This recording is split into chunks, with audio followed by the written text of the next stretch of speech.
sommes le 21 août 2020. Le monde se remet d'un premier confinement quand une vidéo sur YouTube sort.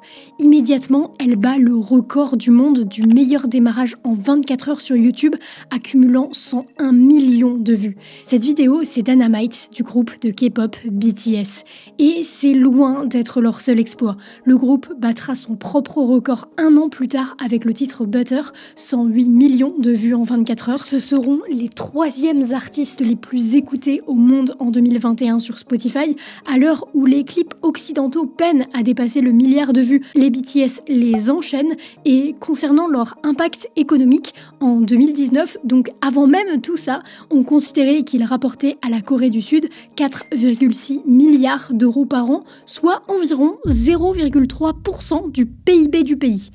Mais en réalité, ce ne sont pas seulement les BTS qui cartonnent dans le monde, c'est en fait la K-pop en général qui a envahi la terre entière, y compris la France, avec par exemple Blackpink qui a sold out un stade de France l'année dernière en quelques minutes. Alors, évidemment, je me suis intéressée au phénomène, mais je suis très vite tombée sur les coulisses du monde de la K-pop. Et j'ai vu le revers de la médaille, des entraînements dès 9 ans pour devenir une idol, c'est-à-dire une star de la K-pop, jusqu'au suicide de certaines personnalités. L'industrie de la K-pop est beaucoup plus violente que ce qu'elle ne montre en apparence. Mais c'est aussi bien plus qu'un style musical, c'est un véritable outil politique pour la Corée du Sud, rien que ça. Mais alors, il faut qu'on creuse tout ça. D'où vient ce style? Quelles sont les différences entre le monde de la musique occidentale et celui de la K-pop? Et quelles sont les coulisses de ce monde? C'est ce que l'on va essayer de comprendre dans cette vidéo. Cependant, petit disclaimer, c'est la première vidéo de la chaîne sur un style non occidental et sur le monde de la musique non occidentale. Je n'ai donc pas autant de connaissances sur le sujet. Cette vidéo est une minuscule introduction à ce monde que j'ai trouvé fascinant. Si vous êtes fan de K-pop, je vous préviens, vous n'allez rien apprendre. Cependant, cette vidéo a été relue par un fan de K-pop qui m'a très gentiment proposé son aide. Il a un média qui s'appelle Choréo sur Instagram, je vous conseille vivement d'aller le suivre. Il partage quotidiennement des infos sur la K-pop et propose également des interviews d'artistes et de personnes de l'industrie de la K-pop sur sa chaîne YouTube. Alors merci encore à lui pour son aide précieuse sur la vidéo et bienvenue à vous dans les coulisses de la K-pop. Mais avant ça, petite anecdote, quand j'étais petite, j'adorais traduire la musique que j'écoutais. J'avais un cahier dans lequel je traduisais toutes les chansons de Coldplay et si vous voulez faire pareil mais avec les musiques de K-pop, il va falloir apprendre le coréen. Mais heureusement pour ça, il y a Rosetta Stone et j'ai pu tester pour vous. Rosetta Stone, c'est une application qui vous permet d'apprendre la langue de votre choix, mais pas n'importe comment puisque leur méthode est immersive. Ça veut dire que les leçons ne sont pas des listes de vocabulaire interminables que vous comprenez à peine. Ce sont des leçons de 10 minutes, composées d'exercices à partir d'images, d'audio et évidemment d'exercices de prononciation. Ça vous permet d'apprendre beaucoup plus naturellement, mais surtout de beaucoup mieux retenir. Perso, je fais ça 10 minutes par jour et j'ai déjà en tête des phrases entières en coréen, alors que je ne connaissais pas du tout la langue avant et l'appli m'apprend à les prononcer. 여자가 책을 읽어요. 여자가 책을 읽어요. Comme les leçons sont courtes, on peut facilement apprendre dès qu'on a un petit peu de temps dans la journée et il y a même un mode histoire pour habituer son oreille à entendre la langue et perfectionner sa compréhension. Bref, si vous voulez apprendre de nouvelles langues et enfin comprendre les musiques que vous écoutez, foncez sur Rosetta Stone. Grâce à eux et à cette vidéo, vous avez une remise de 50% sur l'offre Lifetime 25 langues, ce qui vous donne accès à toutes les langues de l'appli à vie. Pour en profiter, rendez-vous sur le lien en description.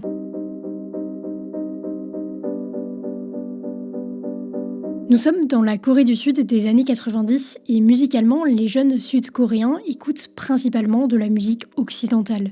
La musique sud-coréenne s'adresse surtout à la génération de leurs parents.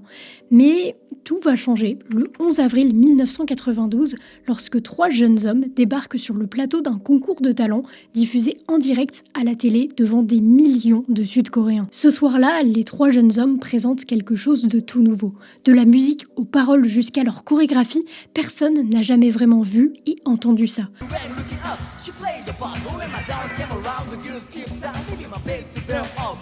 Le public est en délire, mais les jurys un peu moins. Le groupe se fait finalement rejeter de l'émission, mais leur titre I Know grimpe dans les charts. Ce soir-là, Seo Taiji and Boys vient de créer sans le savoir une révolution dans le pays.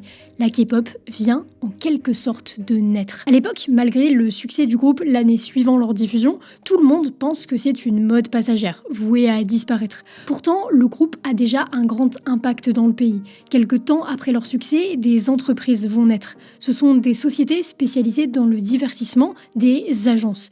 Les 3 plus grandes et les plus anciennes sont SM Entertainment, né en 95, JYP Entertainment, fondé en 97, et YG Entertainment, créé en 96 par un ancien membre de Seo Taiji and Boys. Ces sociétés ont un seul but, la formation d'artistes K-pop. On y revient dans quelques instants, retenez bien leurs noms, elles sont cruciales dans l'histoire. Mais le succès de Seo Taiji and Boys et cet intérêt soudain des jeunes pour la musique sud-coréenne va avant tout planter la première graine d'une idée qui va germer dans le pays et prendre véritablement forme à la fin des années 90. Une idée en réalité politique. On est en 97 et ça va pas bien en Corée du Sud. Le pays est touché de plein fouet par une énorme crise financière et le président Kim Young-sam observe un truc. En Amérique, le film Jurassic Park a envahi le monde et réussi à générer plus de 60 millions de dollars de recettes. Pour la Corée du Sud, ça équivaut à 1,5 million de voitures Hyundai vendues. En faisant cette petite comparaison, le président se rend compte que ce serait une bonne idée de miser sur autre chose que sur l'électronique et l'automobile s'il veut sortir son pays de la crise. Il définit alors un nouvel objectif, devenir l'un des 5 premiers pays de l'industrie culturelle. Et ça va ouvrir grand la porte au développement de la K-pop, notamment parce que des mesures fiscales vont être prises pour les sociétés de divertissement. En gros, on va pas trop leur faire payer d'impôts parce qu'on veut qu'elles se développent. À l'époque, on ne le sait pas encore, mais cette direction-là va changer la place de la Corée du Sud dans le monde et la place de la K-pop.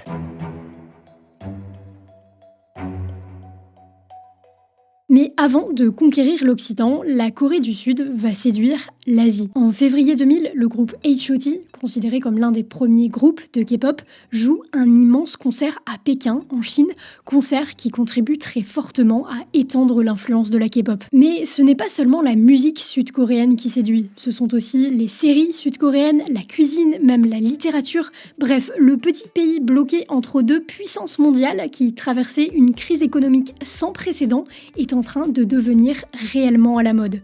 Ce phénomène porte un nom, Hallyu pour vague coréenne. Et c'est déjà une grosse victoire, mais ce n'est pas encore assez. Le monde, c'est pas l'Asie. Et la Corée du Sud le sait bien. Alors, en 2010, elle fait un pari. Tout comme elle a misé sur le divertissement et la culture pour s'étendre, maintenant, elle ajoute à cela un pari technologique. Plus précisément, un pari sur Internet.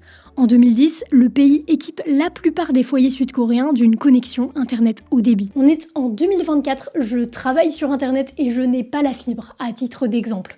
Bref, ils sont en avance. Et cette avance va leur donner raison, puisqu'en 2012, un événement va tout changer. La sortie d'une vidéo de 4 minutes 13 que vous connaissez absolument tous.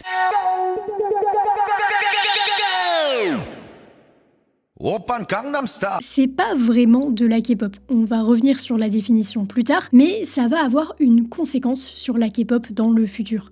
Parce que ce morceau va tout exploser. C'est la première vidéo YouTube à passer le milliard de vues, je ne sais pas si vous vous rappelez de cette période, mais on ne pouvait pas échapper à ce titre.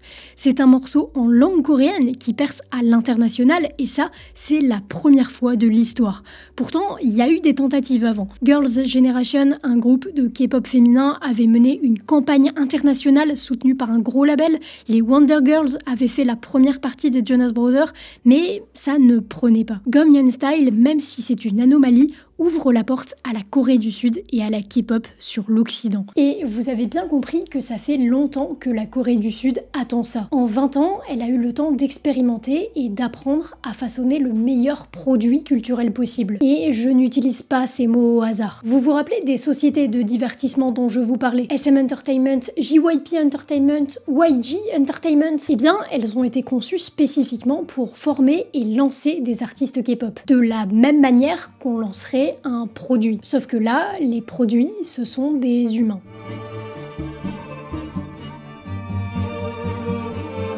Dans le monde occidental, on a l'habitude de cette histoire. Un groupe ou un artiste travaille chez lui, dans sa chambre ou dans son garage, durant un certain nombre d'années, avant potentiellement d'être repéré et signé par un label afin de lancer sa carrière. Dans la K-pop, le processus est complètement différent et entièrement contrôlé par ces fameuses agences. Celles-ci ont un processus défini pour créer des stars de K-pop. L'étape numéro 1 est de faire passer des castings géants. Là, des adolescents, déjà entraînés depuis leur enfance pour une grande partie, passent plusieurs auditions. S'ils ont la chance d'être retenus par l'agence à l'audition finale, ils deviennent des trainees qui se traduit par stagiaires.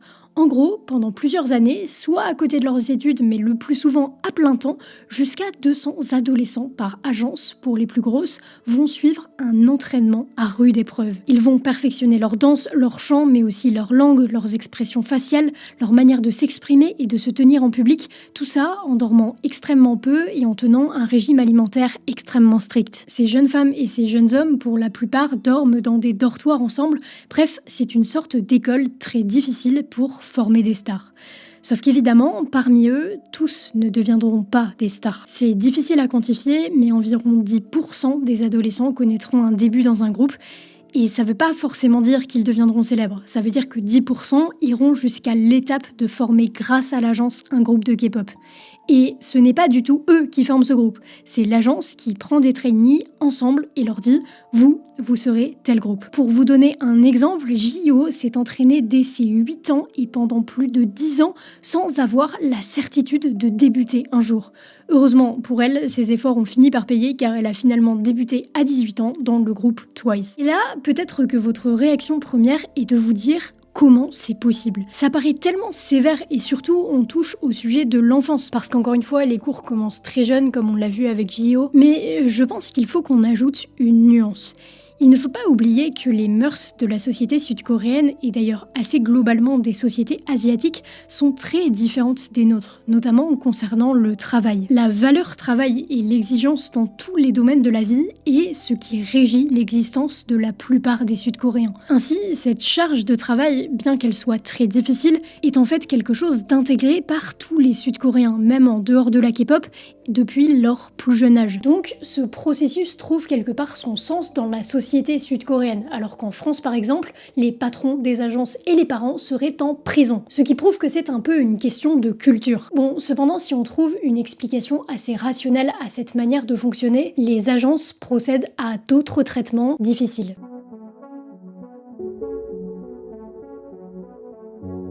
Je vous ai parlé très brièvement de régime alimentaire. Je vous ai menti. En réalité, on parle d'un contrôle obsessionnel du poids des adolescents et adolescentes, à tel point qu'à quelques grammes près, vous pouvez ne pas intégrer le groupe que l'agence vous avait promis. Ça amène évidemment à d'énormes privations alimentaires qui sont dangereuses pour la santé. Ça amène des adolescentes à jeûner durant des jours entiers, à juste manger de l'eau. Littéralement. 굶어서 2kg를 뺐는데 어제 물을 많이 먹어서 다시 돌아왔어. Et tout ça, évidemment, c'est contrôlé en public. Ça veut dire qu'on vous pèse et qu'on annonce votre poids devant tout le monde. Ces pratiques entrent plus globalement dans une obsession des agences pour que leurs artistes correspondent aux standards de beauté de la Corée du Sud. Et ça, évidemment, ça va jusqu'à la chirurgie plastique, qui n'est pas du tout un sujet tabou dans le pays. La pratique est encouragée publiquement, mais aussi imposée par les agences quand vous êtes sous contrat avec elles. My company, they wouldn't tell you when you're going. They'll just send you there. They were about to do my nose and my jaw because apparently in Korean standards, I have a pretty big face and a very big nose. Bref, cette obsession malsaine pour le physique mène inévitablement au mieux à des évanouissements dans les coulisses, mais aussi sur scène ou en interview, mais surtout au pire à des problèmes de santé, notamment des troubles du comportement alimentaire. Et si vous pensez que tout ça s'arrête une fois que vous êtes enfin célèbre, vous vous trompez. Le mode de vie d'une idol, une star de K-pop, pour ceux au fond qui n'ont pas suivi, est extrêmement strict. Pas d'alcool, pas de drogue, bon ça encore, mais aussi pas de relations amoureuses et tout ça sous un contrat que certains ont nommé des contrats d'esclaves. Vous vous en doutez, il faut bien rembourser votre entraînement là. Pendant jusqu'à 10 ans, vous êtes nourri, logé, blanchi par l'agence, alors quand vous percez, l'agence non seulement se rembourse, mais attend aussi de faire du profit. Pas un peu de profit, beaucoup de profit. Les divisions allant jusqu'à 70% pour l'agence, 30% pour l'artiste, et ça, c'est évidemment seulement quand l'artiste a remboursé sa dette de 10 ans, car il ne touche pas un rond avant que celle-ci ne soit remboursée. Devenir une idole n'est donc pas un très bon plan pour devenir riche. Bref, si on peut comprendre que le modèle économique des agences repose sur ça et que l'équation est compliquée à résoudre, c'est aussi le point culminant prouvant que les agences font tout pour que leurs artistes soient des produits enchaînés à eux sans recours possible. Sauf qu'évidemment, leurs produits restent des humains. Et parfois, ces humains craquent.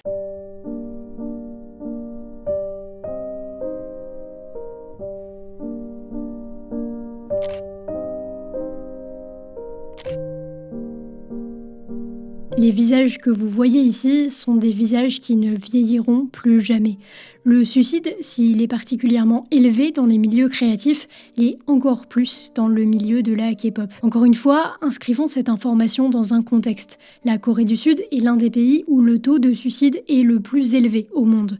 La pression professionnelle et globale qu'impose la société et l'industrie du divertissement semble parfois insupportable. Mais l'une des causes encore plus fréquentes est le harcèlement en ligne. Je ne vais pas rentrer en profondeur dans chacune des histoires de ces idols, chacune d'elles mériterait une vidéo à part entière et d'autres créateurs le font très bien, mais il fallait en parler, car le suicide et la santé mentale sont des véritables sujets, et chaque mort est une tragédie qui pourrait être évitée. Many celebrities suffer from depression, and that may have been the cause of the latest passing of a young K-pop superstar. Bon, je vous ai donné une vue d'ensemble de comment grossièrement fonctionnait le monde de la K-pop. Enfin, non, pas tout à fait. Disons que j'ai omis 50% de ce qui fait le monde de la K-pop. Parce que tout ça, ça n'existe pas sans les fans. Et les fans de K-pop n'ont rien à voir avec les fans occidentaux. Rien à voir.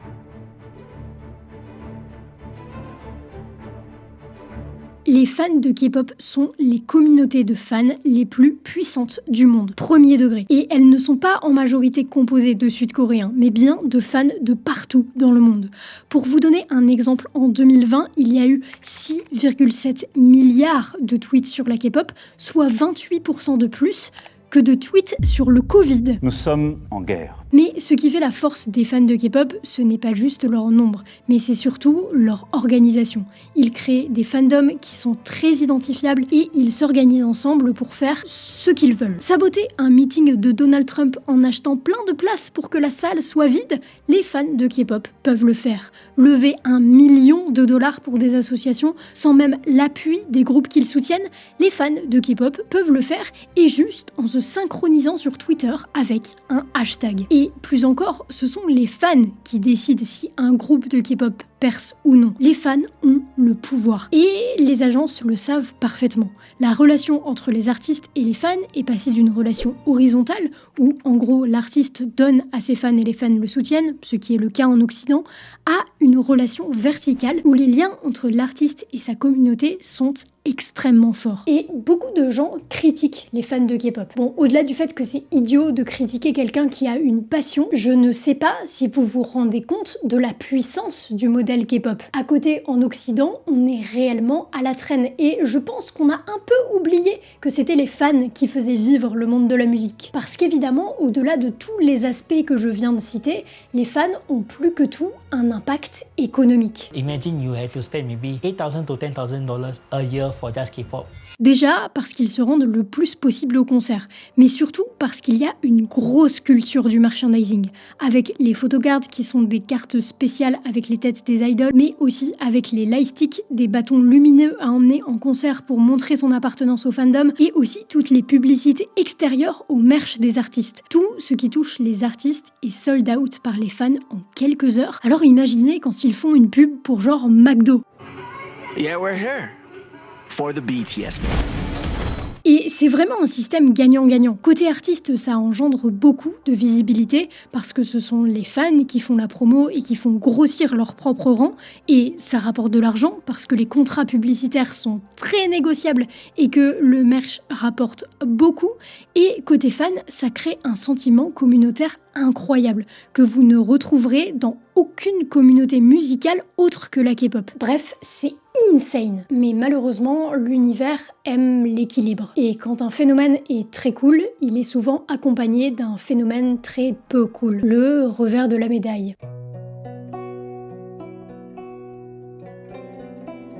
Vous vous rappelez quand j'ai dit rapidement que les idols n'avaient pas le droit d'avoir de relations amoureuses ? Eh bien, c'est en partie à cause des fans. Does he have a girlfriend? Oh, yeah, okay, right, okay, yeah.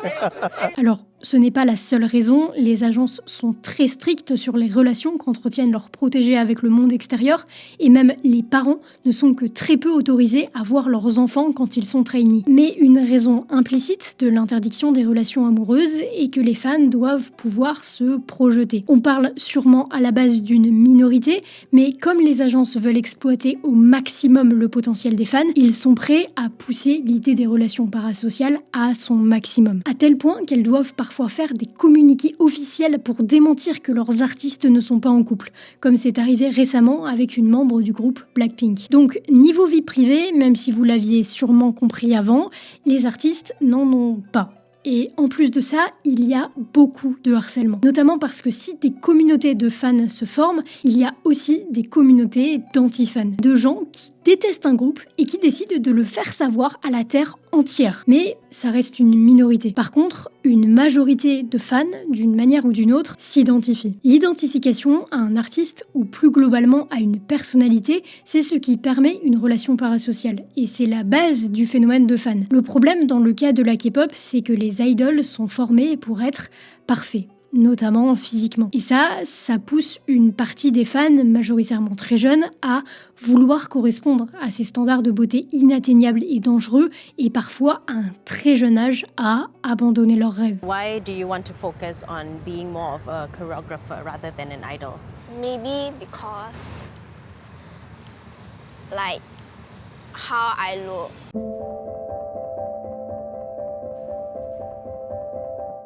La K-pop a en quelque sorte changé le monde, et je pense que c'est loin d'être fini. Déjà, la K-pop change la Corée du Sud. On n'en a pas beaucoup parlé, mais bien qu'ils doivent être en bons termes avec leur agence et avec le gouvernement sud-coréen, certains groupes de K-pop prennent clairement position contre des mesures injustes dans le pays, ou tout simplement pour faire évoluer les mentalités. On peut citer BTS avec la chanson Spinebreaker par exemple, mais aussi la chanteuse Wasa qui prend position pour défendre le corps des femmes et son utilisation. Le gouvernement ne peut pas abandonner son entreprise.